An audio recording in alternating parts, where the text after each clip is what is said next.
បាទមកដល់ហើយម៉ាស៊ីនកាន់សៅប្រភេទលក្ខណៈគ្រួសារឆ្នាំ2026បាទចូលមកដល់ហើយភ្ញៀវគាត់នៅចាំយូរហើយបាទអធិស្ឋានផងបងឥឡូវមកដល់ហើយភ្ញៀវគាត់មកយកបដាបាទឆ្នាំ2026ប្រភេទតួអ៊ីណុកបាទកង់រុញធំពងកតុធំតៅកន្លែងចាក់សៅខាងលើហ្នឹងធំបាទចាក់សៅបានច្រើនបាទប្រភេទចេញកមកមាន3ជ្រក់មានដើម3កណាត់ចុងបាទញាក់គ្រោះថ្មកកច្រាំងឲ្យស្អាតការស្មៅឲ្យស្អាតបានចូលកិនបាទ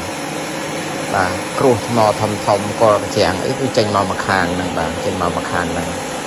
ហើយចំណែកផ្កាស្មៅគឺធ្លាក់ទៅមកខាងបាទធ្លាក់ទៅមកខាងទៀតបាទពងបន្ទក់ធំបាទអត់ថុយទេបាទពងបន្ទក់ធំមានដាក់កណាត់ចងអីពងបន្ទក់ធំបាទកកច្រាំង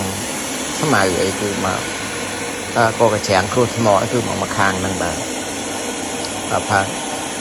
បាទសៅហៀវគាត់យកអង្គអស់យកសៅគាត់យកមកកាន់សាក់សៅចាស់សៅឆ្នាំទៅបាទហើយចំណែកមកខាងនេះគឺផ្កាស្មៅហើយនឹងសម្ដីអីគឺហូរចេញមកខាងហ្នឹងហើយបាទចេញមកខាងហើយបានចូលកាន់អញ្ចឹងធ្វើឲ្យក្បាលយើងរត់ធូរបាទរីឆ្នាំ2026ហ្នឹងមានវាស់លើមានសន្ទើបាទរីឆ្នាំវាទៅសេផ្លាកលេខនៅខាងខោនេះដាក់រោឆ្នាំ2026បាទងាយស្រួលប្រើកង់ធំបាទកង់ធំបាទព្រីផែន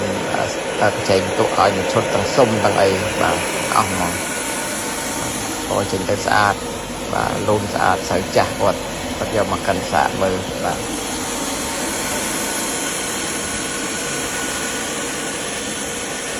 ក៏មកចេញមក3ជ្រក់បាទដឹកបាទភ្ញៀវដឹកយកទៅចុះឡានមកដោះតៅដោះអីតិចតួចដាក់ចូលឡានបានបាទអរគុណ